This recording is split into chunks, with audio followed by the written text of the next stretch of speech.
Então, boa noite.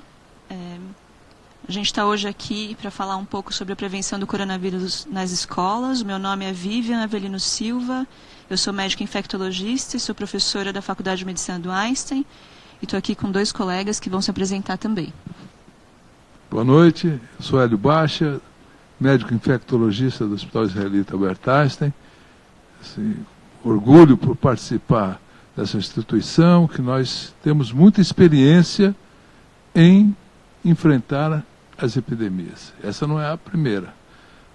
O H1N1, a AIDS, nós enfrentamos com um desenvolvimento moderno de tecnologias e especialmente nessa epidemia, que é a epidemia mais bem estudada em curto espaço de tempo. E o Hospital Albert Einstein teve um papel muito importante nisso.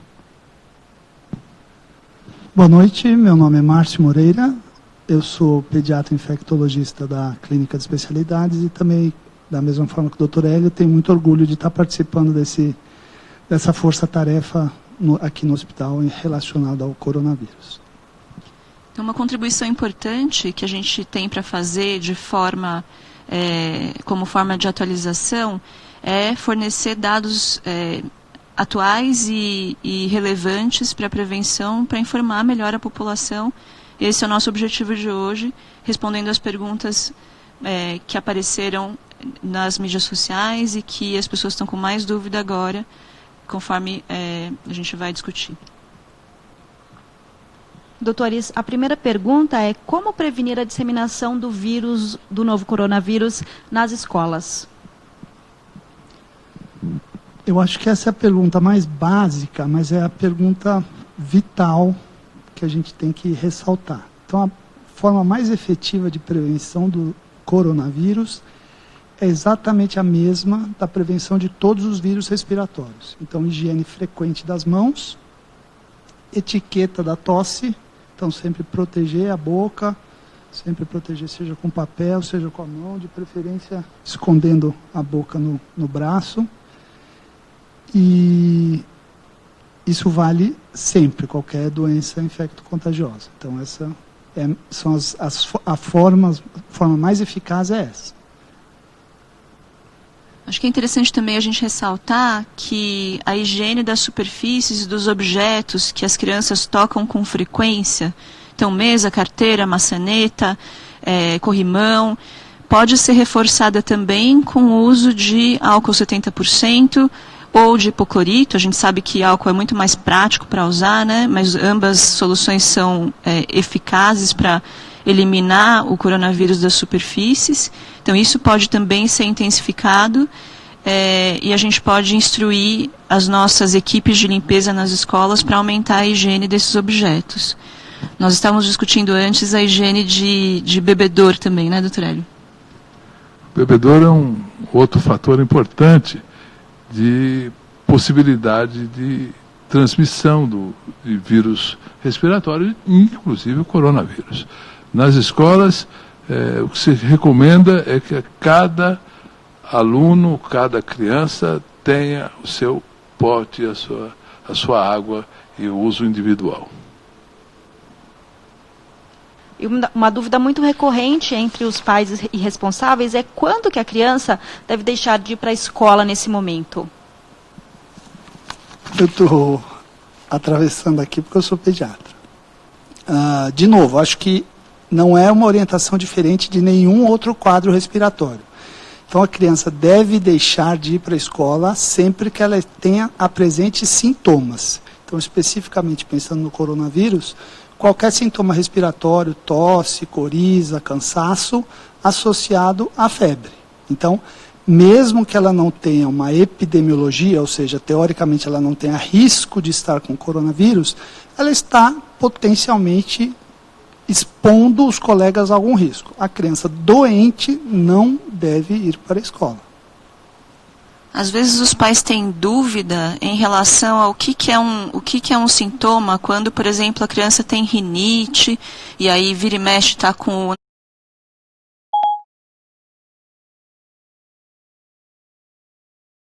nariz coçando, escorrendo, e isso pode gerar um pouco de confusão em relação a mando ou não mando para a escola.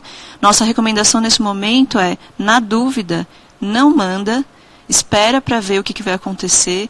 Se ficar bem claro para você que é só mais uma crise de rinite, aí a gente pode ficar mais tranquilo. Do contrário, na dúvida, é melhor evitar a exposição dessa criança para o ambiente da escola. Não mande para a escola e não deixe com seus avós, porque a população mais vulnerável ao coronavírus, Covid-19, é exatamente acima de 70, 75 anos. Então, tirar da escola para colocar no colo da vovó realmente é um erro, é um erro de avaliação. Então tem que saber com quem deixar essa criança, evitar a escola, mas evitar principalmente os avós. Acho que uma coisa interessante para falar nesse momento é em relação ao que é febre, né? A gente tem essa mania de pôr a mão na testa da criança e definir que está com febre ou não está com febre. É importante o uso do termômetro e verificar uma temperatura acima de 37,8 graus para definir que está com febre mesmo. E no caso da escola ter um aluno confirmado com a Covid-19, o que a escola deve fazer neste momento? Nesse momento, a gente está numa epidemia que a gente ainda está aprendendo muita coisa sobre o coronavírus, e o Brasil tem lidado de uma forma bastante equilibrada, bastante síncrona de orientações, e o Einstein, como o Hélio frisou bem, tomou uma posição inicial já de assumir esse papel de orientar. Então, nesse momento, a gente está preocupado muito mais com o coletivo do que com o individual. Então, tendo um caso positivo de Covid, e não algum paciente, algum aluno que tenha tido um contato, tendo um caso positivo, a gente considera que o mais adequado nesse momento seria, então, minimizar o risco. Então, tentar, dependendo do tamanho da escola, do tamanho da classe, identificar dentro da sala desse aluno quais são os contatos mais próximos, ou, se isso for inviável, eventualmente tentar cancelar essa sala. Então, deixar essa sala afastada, sem que isso tenha implicações na escola como um todo.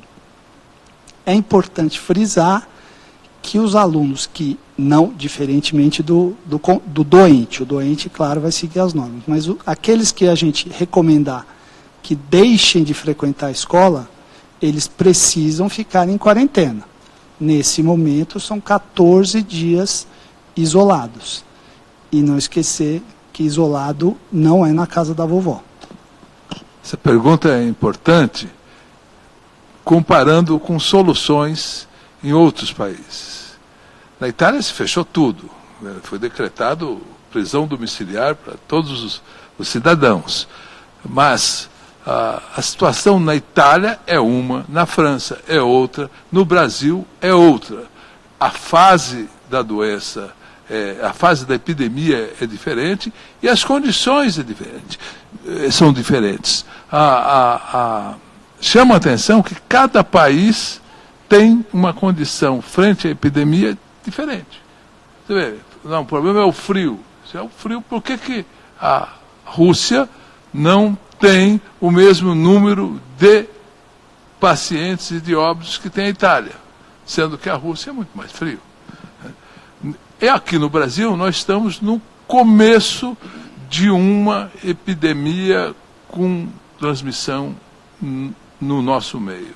Nós não precisamos, não podemos e não devemos fazer das nossas medicações para a epidemia coisas piores do que a própria doença. Então, parar, nós vamos provavelmente ter que parar em algum momento, se houver número suficiente para isso, condição que indique isso. Mas agora deve ser uma atitude coletiva, não uma iniciativa pessoal de uma ou outra pessoa, que fecha uma escola, deixa o conjunto aberto. O impacto disso não é produtivo. Por quê? Porque nós não sabemos aonde essa criança que estava na escola vai ficar. Pode ser que ela fique num ambiente ainda mais inóspito em termos de transmissão. Então, isso tudo tem que ser estudado, tudo isso tem que ser feito com inteligência. Isso vai ao encontro da coletiva feita pelo ministro sobre o mesmo assunto, né, de que não é uma decisão fácil, mas neste momento que nós temos no Brasil é uma situação em que não há política governamental e uma decisão em saúde pública de fechamento das escolas. Então, diante da atual situação de que as escolas estão funcionando, melhor forma de evitar casos dentro da sala, dentro da escola, é reforçar as medidas de higiene, as medidas de etiqueta de tosse, as medidas de higiene das mãos e, mais do que nunca, manter as crianças que tenham sintomas longe do contato com outras crianças na sala. E no momento há muita dúvida sobre fechamento, sobre a necessidade de fechamento ou não das escolas. Quando é que uma escola precisa ser fechada neste momento? Neste momento, a escola deve ser fechada, reforçando o que o Márcio colocou, quando há casos de transmissão entre esses alunos. E avaliar se isso ocorre numa determinada sala, num determinado grupo, ou se isso é para toda a escola. Porque no medo as pessoas falam, eu vou tirar meu filho da escola. E precisa ter uma política que garanta que esse fechamento da escola vai ser uma segurança maior para aqueles alunos, aquelas crianças, porque corre o risco de nem todo mundo ter as mesmas condições de segurança de transmissão nas suas casas. Se é para ficar com uma pessoa, acompanhar uma pessoa que mora na sua casa, que tem 70, 80 anos de idade, esse é um fator de risco a mais, porque a mortalidade do coronavírus, do Covid-19, ele é diferenciado por idade. No mundo, nós não temos relato de doença grave nessa faixa da população abaixo de 10 anos. Então, acho que, resumindo também um pensamento que a gente vinha discutindo, é que não existe uma receita de bolo que fala, nesse momento tem que fechar a escola. Né? Existe um bom senso de um olhar de que casos estão acontecendo em várias salas, por exemplo, e afastar os alunos por alguns dias do convívio íntimo pode facilitar o controle dessa disseminação. Né? E, no momento, é a melhor recomendação que a gente pode fazer. E quando o pai ou o responsável, ele deve levar a criança no médico e quando precisa fazer o exame para confirmar se a pessoa está com um novo coronavírus? Márcio, pediatra. Como o Hélio acabou de dizer, a experiência que a gente tem de todos os outros países, tudo que a gente tem de descrição de caso, tudo que a gente tem documentado do coronavírus, a população pediátrica, ainda não se sabe bem porquê, é poupada. Então, o paciente que esteja...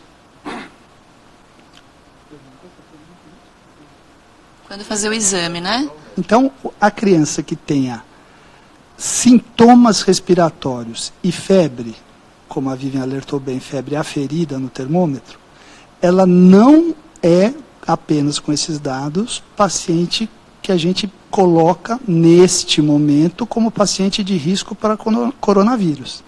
É imprescindível que esse paciente, para a gente pensar na possibilidade dele estar doente, que ele tenha contato com caso suspeito ou caso confirmado, contato íntimo, ou tenha voltado do exterior há menos de 14 dias, especialmente dos 4 países que estão considerados como risco 3, que seriam Coreia do Sul, Itália, Irã China.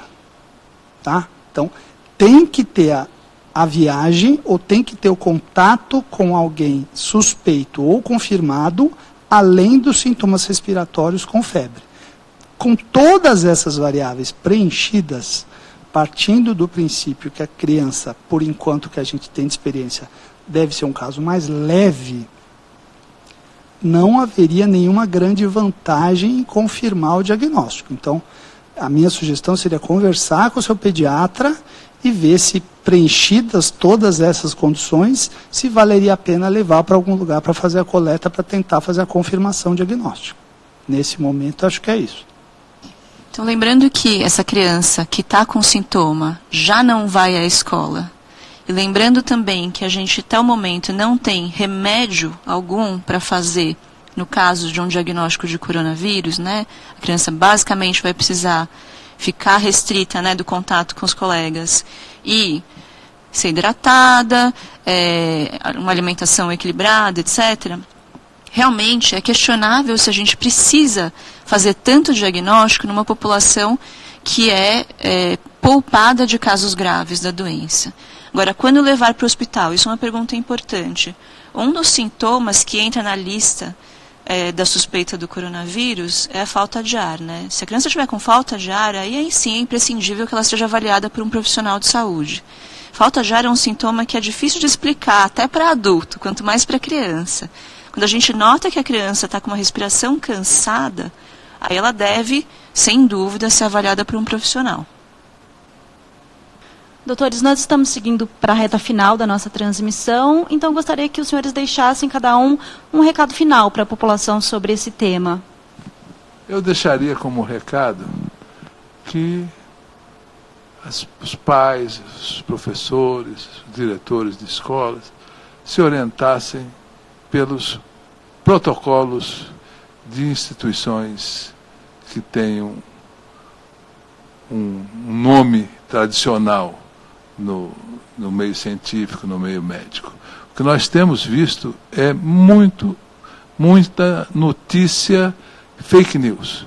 E algumas pessoas se apresentando como autoridade. Então, e algumas imagens que aparecem de uso inadequado de máscaras, por exemplo.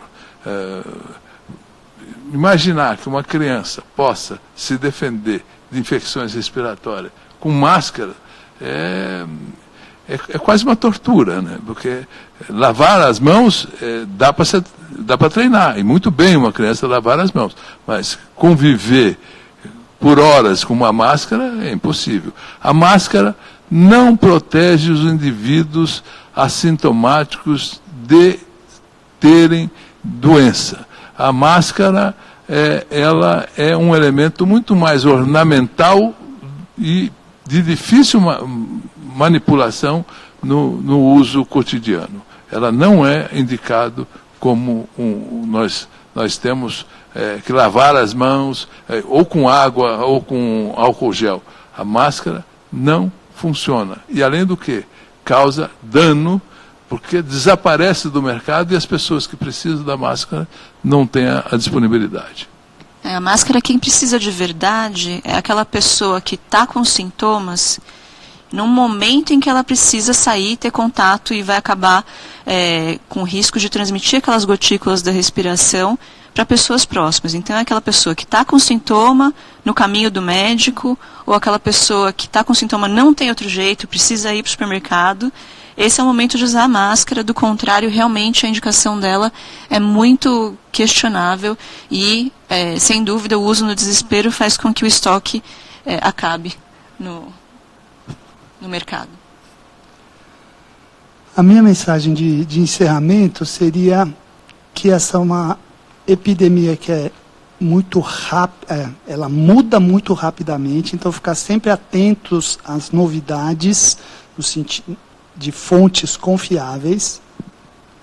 E o que eu acho que é mais importante para a população como um todo é não entrar em pânico baseado em informações, mesmo que de fontes confiáveis, que não foram talhadas para o público leigo, como essa que nós estamos fazendo agora. Porque se eu, conversando com a Vivian e com o Hélio, eventualmente a gente fizer uma previsão, um de nós mais pessimista, o outro mais otimista, se um de nós errar ou acertar, não tem importância, nós não estamos...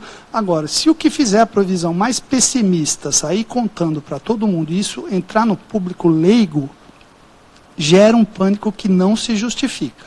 Então, não é questão de esconder informação, é que a gente, dia a dia, está aprendendo e, dia a dia, a gente está reavaliando as recomendações e, se necessário, fazendo as modificações. Então, não há motivo para pânico. Eu queria dar um recado final, que é em relação a como a gente cumprimenta as outras pessoas. Acho que a gente não falou disso, é um ponto importante, né? O brasileiro é muito caloroso, a gente gosta de abraçar, beijar todo mundo. É um sofrimento, tem sido um sofrimento até para nós no hospital, a forma de cumprimentar, que é da nossa cultura. Então, o que eu queria deixar como sugestão é que aí cada grupo, cada turma, cada grupo de pessoas que tem intimidade pode criar o próprio jeito de se cumprimentar que seja seguro do ponto de vista da transmissão de doenças respiratórias, como é o coronavírus e as outras que a gente está habituado a trabalhar todos os anos, né? Então a gente já viu aí memes de gente se cumprimentando com o pé, ou só com piscadinha de olho. Você pode inventar a sua forma, que vai se tornar também uma forma carinhosa de cumprimento, e esse desconforto que a gente está nesse momento de não cumprimentar as pessoas tende a melhorar com o tempo, porque pode ser até uma coisa divertida do grupo, o jeito novo de se cumprimentar. Obrigado. Doutores, muito obrigada pela participação. A gente tem a intenção de fazer novos lives conforme mais dúvidas surgirem, porque, como a gente falou, isso é um tema dinâmico e a gente só pode falar sobre as informações do momento. Então, para ficar o recado de que a gente deve repetir a live em algumas outras ocasiões.